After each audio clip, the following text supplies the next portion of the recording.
Vamos passar a palavra agora, imediatamente, para Anivaldo de Miranda Pinto, que é presidente do Comitê da Bacia Hidrográfica do Rio São Francisco.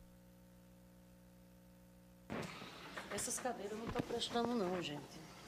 Bem, bom dia a todas as pessoas aqui presentes.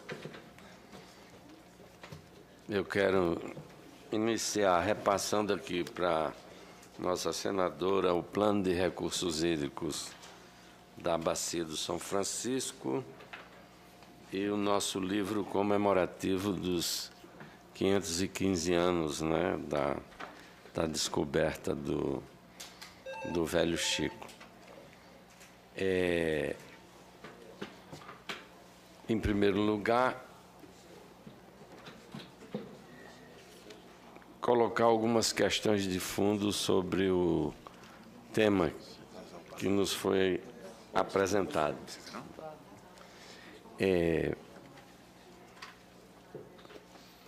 Se referem à crise hídrica como um todo e, num segundo momento, as questões ligadas à gestão de recursos hídricos. Sobre a questão da dramaticidade que se aprofunda no contexto dessa crise hídrica, há um debate, digamos assim, preliminar. A crise é uma decorrência, digamos assim, fundamentalmente de fatores naturais, leia-se do fato de que nós estamos ingressando numa era de extremos climáticos, do fenômeno do aquecimento global. A crise seria uma decorrência disso, ou mais precisamente a crise é decorrência da ausência na amplitude que nós precisamos e profundidade de gestão de recursos hídricos. Isso não é uma pergunta retórica, mas é um assunto sobre o qual nós devemos refletir bastante. É claro que os fenômenos naturais têm influência, mas esses dois fatores, crise climática e crise de gestão, eles agem de forma interativa, se retroalimentando. Então, é lícito dizer que, em muitos aspectos, o que nós estamos enfrentando é, de fato, uma crise de gestão. Sobretudo, se nós imaginarmos o tamanho do território sobre o qual nós temos que nos debruçar, que é o território brasileiro, um dos maiores países do mundo, um país praticamente continente. Então, quando você fala de gestão de recursos hídricos, é lícito também, até de forma provocativa, para aprofundar o debate, se de fato nós temos gestão de recursos hídricos no Brasil. A resposta para essa pergunta e provocação, ela inevitavelmente será bem relativa. Claro que temos todo um acúmulo de experiências em gestão de recursos hídricos. Em alguns estados você tem ilhas de excelência, mas se você levar em conta a dimensão do nosso território, é claro que estamos muito longe de dizer que, de fato, nós temos a capacidade de gerir nossos recursos hídricos e nossos ativos ambientais em todo o território. Então, o que é mais verdadeiro é a ausência e não a presença dessa gestão. E quem é o culpado disso? Há uma tendência muito grande agora, já que a Lei 9433 completou 2 décadas, de se atribuir à lei defeitos que estariam na origem de boa parte dos problemas que nós estamos vivendo. E eu aqui gostaria de fazer a defesa da lei. Eu acho que a Lei 9433, que completa 2 décadas, é um dos diplomas legais mais felizes que o Brasil já conseguiu aprovar. Eu acho que a lei ela é extremamente objetiva nos seus princípios, nas suas diretrizes, e essa lei, de fato, cumpriu um grande papel numa reviravolta muito grande nesse plano da questão dos recursos hídricos em nosso país. É claro que a lei sempre pode ser objeto de ampliações, de aperfeiçoamentos, complementações, enfim, mas ela, de fato, tem muito mais virtudes do que qualquer tipo de defeito. E é importante reter essa questão, porque, no que diz respeito à legislação, o pecado não está na lei ou na legislação em si. O pecado reside na falta de vontade política e até de premissas culturais para que essa lei saia, de fato, da gaveta. O que nós precisamos é, de fato, cumprir a legislação, depois desses 20 anos de sua existência.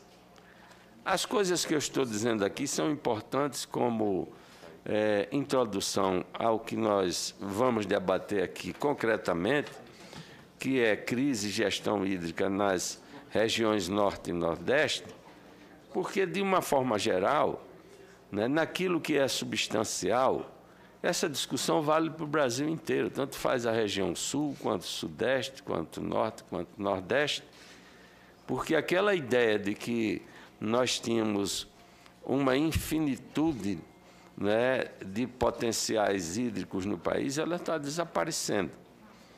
Na era dos extremos climáticos, nós estamos tratando de coisas que são planetárias, de fenômenos que são válidos para o mundo inteiro, principalmente a dramaticidade da crise hídrica no mundo, fruto, evidentemente, de processos sobre os quais nós não temos muito domínio. É claro que nós não podemos ter domínio sobre o processo do aquecimento global de uma forma imediata. Podemos até contribuir a um esforço para isso. Entretanto, no que diz respeito à gestão hídrica, aí sim nós podemos modificar as coisas. Eu gostaria, então, de dizer que hoje nós estamos colhendo os frutos de uma série de práticas, de muitas décadas e até séculos, e os frutos amargos disso. Portanto, no Brasil se impõe uma discussão muito estratégica sobre a questão da crise ambiental como um todo, porque ela hoje é uma questão comum para todas as regiões. Vide aqui o próprio caso de Brasília, o fato de que já foi o tempo em que a escassez de recursos hídricos era característica apenas do semiárido brasileiro. Hoje ela se estende por todo o Brasil central e é capaz, inclusive, de atingir a nossa caixa d'água, como nós costumamos falar, que é Minas Gerais, e é exatamente no contexto do Cerrado e de Minas Gerais que tem nisso algumas das nossas principais bacias, dentre as quais o Rio São Francisco, lá tem suas nascentes, e o Paraíba do Sul, que atende a regiões metropolitanas gigantescas, como é o caso de São Paulo e Rio de Janeiro. Então, estamos falando agora de um fenômeno que não respeita limite de região, de município, de estado, de nada, porque a natureza tem fronteiras que são absolutamente e astronomicamente mais ancestrais do que a nossa vã ilusão de colocar fronteiras em território e, a partir delas, querer gerir fenômenos que são muito maiores do que essa configuração. É evidente que todos estão percebendo que alguma coisa precisa ser feita. Então, a primeira conclusão é a seguinte: nós não podemos mais continuar fazendo as coisas como fazíamos até o final do século passado. As coisas mudaram. E essa é a primeira percepção que todos devem ter. A partir de 2001, tivemos uma crise tão grave que nos levou, inclusive, a racionamento de energia.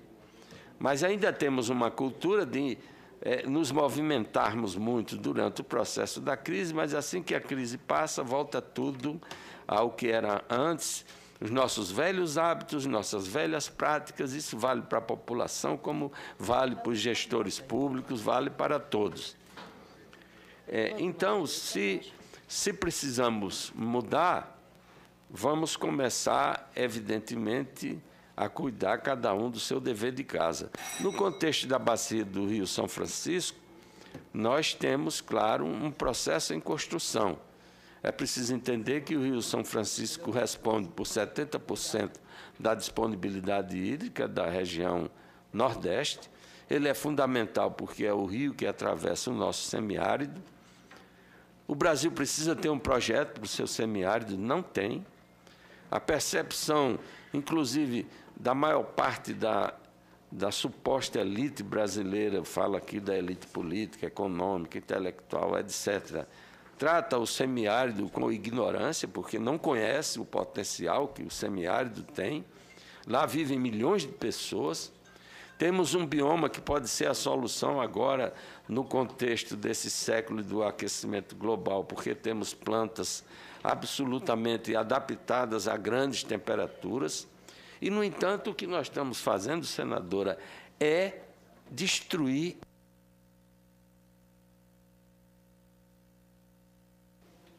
que tem um valor inestimável como ativo estratégico para esse país. E aqui eu me refiro, sobretudo, aos biomas do Cerrado e da Caatinga. Quando fizemos a Constituição de 88, os biomas da Amazônia, do Pantanal, da Mata Atlântica, eles passaram a ser considerados patrimônio nacional. Entretanto, por injunção de interesses subalternos, o Cerrado e a Caatinga ficaram fora dessa contabilidade. E isso é uma tragédia. É uma tragédia. O Cerrado é um dos biomas mais antigos do nosso planeta. Ele tem um equilíbrio fantástico, porém, ele é muito vulnerável. Entretanto, estamos destruindo o Cerrado para construir, para fazer carvão e alimentar siderúrgicas de quinta categoria, sem compreender que ali nós temos um banco genético da maior importância, mas, sobretudo, uma articulação natural que é responsável, evidentemente, por este assunto que nós estamos discutindo aqui. O bioma do Cerrado é essencial, e o da Caatinga também.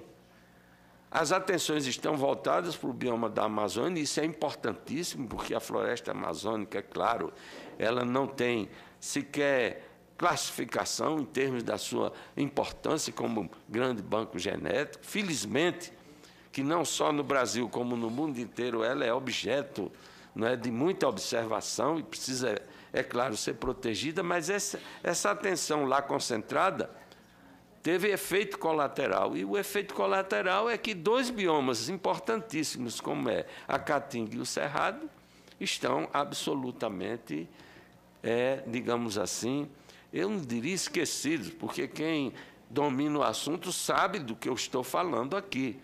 Entretanto, não há interesse em trazê-los para a tona, mas agora, inevitavelmente, vamos ter que trazê-lo. E aqui o Senado da República, o Congresso Nacional, tem uma enorme responsabilidade em imediatamente fazer prosperar os diversos projetos de emenda constitucional que declaram o Cerrado e a Caatinga como patrimônio nacional.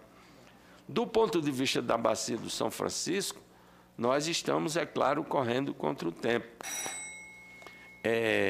Eu não sei quantos minutos ainda me restam, mas eu queria dizer rapidamente que o Comitê da Bacia do São Francisco, que foi criado em 2001, começou a funcionar em 2003, ele vem fazendo o seu dever de casa como um colegiado que une poder público, sociedade civil, usuários da água, na construção dos consensos que permitam, evidentemente, fazer uma gestão sustentável de recursos hídricos nessa bacia.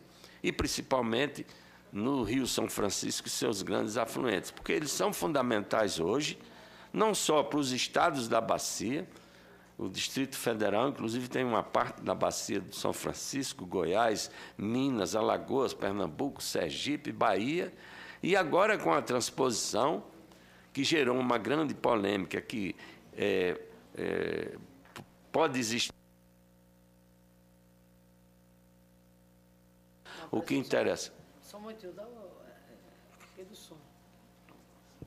Tá saindo. Ok, pode ir. O que interessa agora é fazer gestão desses canais. Essa obra teve muitos equívocos. O comitê, na época, tentou discutir, não porque era contrário à transposição de água para aquelas regiões que, de fato, não têm outras alternativas, né, de abastecimento. Entretanto, a megalomania da obra, os equívocos, a precipitação, conduziu a problemas que agora terão que ser resolvidos, né, com muita energia. Mas eu sempre digo que aquilo que dividiu o Nordeste agora vai unir. De que forma? É que os estados que vão receber as águas do São Francisco, do Ceará, do Rio Grande do Norte, da Paraíba, Pernambuco não, porque Pernambuco é da bacia também, eles agora passam a fazer parte da família da bacia do São Francisco, tanto para o bônus quanto para o ônus.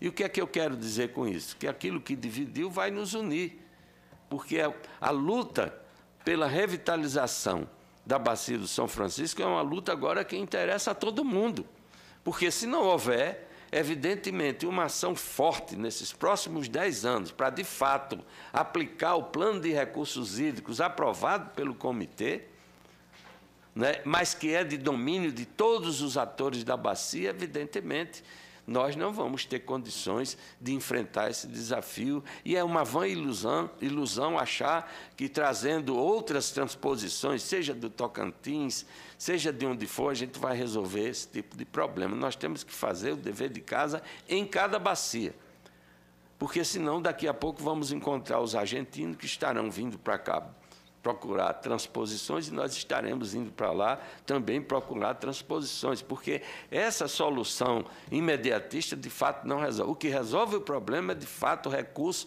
para fazer o quê? Recarga de aquíferos, recomposição de matas ciliares, né? Tratamento da água para que ela tenha boa qualidade, combate à erosão. São essas coisas que nós precisamos, de fato, implementar na bacia do São Francisco, e, sobretudo, os instrumentos da gestão hídrica. Aquilo que eu dizia, a lei é maravilhosa, mas os instrumentos da gestão hídrica não estão estabelecidos. Então, doutor Irani, não vai resultar em nada, mesmo que nós possamos mobilizar bilhões para a revitalização da bacia, se os estados não cumprirem com o seu dever de universalização dos instrumentos da gestão hídrica. Não adianta nada você gastar dinheiro se você não tem, né, sistemas de outorga confiáveis e universalizados, se você não tem planos de bacia, sobretudo nos afluentes do São Francisco, se você não estabelece a cobrança pelo uso da água bruta, se você não enquadra e classifica os rios de acordo com a sua qualidade, e se você não empodera os comitês de bacia, porque os comitês de bacia não são ONGs, como muita gente imagina. Eles são colegiados plurais, onde o governo federal, os governos dos estados, os municípios, a sociedade, os usuários se encontram para construir consenso. Recentemente tivemos um conflito extremamente grave aqui em Correntina. É lamentável que a coisa imediatamente se polariza. O Brasil está, a cada dia mais, vivendo com polarizações estúpidas que não resolvem o problema, e agora temos mais uma.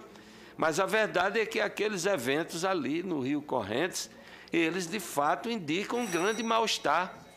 E aquele conflito só pode ser resolvido, evidentemente, por uma cultura de tolerância, mas de construção de consensos que só, evidentemente, né, organismos como os comitês de bacias podem fazer. E só resolve, evidentemente, quando os princípios da água como bem comum, quando os princípios da gestão compartilhada, descentralizada, participativa, de fato, saírem do papel para a prática, porque o futuro da humanidade vai ser o da gestão compartilhada, da autogestão dos seus negócios.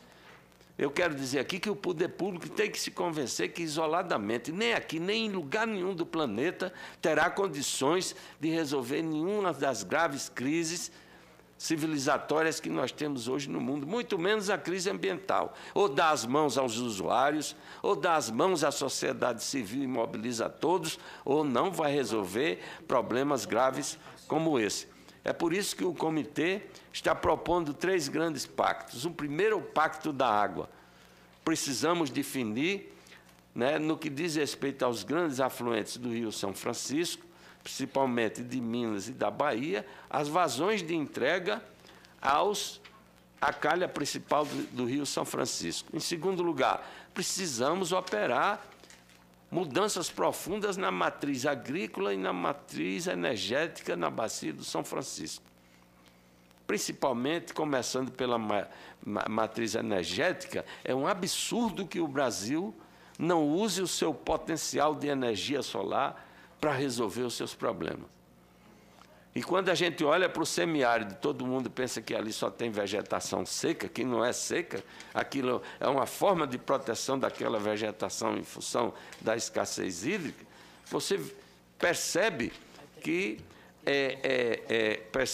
o potencial de energia solar que nós temos ali poderia resolver problemas não só da região, como fora também da região. O segundo pacto, senadora, para encerrar, é o pacto da legalidade. Queremos que os governos dos estados, né, como política de Estado, se comprometam de fato a universalizar a implantação dos instrumentos da gestão hídrica em suas bacias. E o terceiro pacto, que é o pacto da revitalização, porque a revitalização não pode ser apenas uma grande retórica, uma grande ideia, ela tem que sim se converter em recursos que sejam de fato substanciais. Foi prometido que o que seria investido na transposição seria investido também na revitalização, só que a transposição já vai em algo em torno de 10 bilhões e a revitalização ainda está esperando pelos recursos que são essenciais, são imediatos e são fundamentais para a gente reverter essa crise atual. Muito obrigado.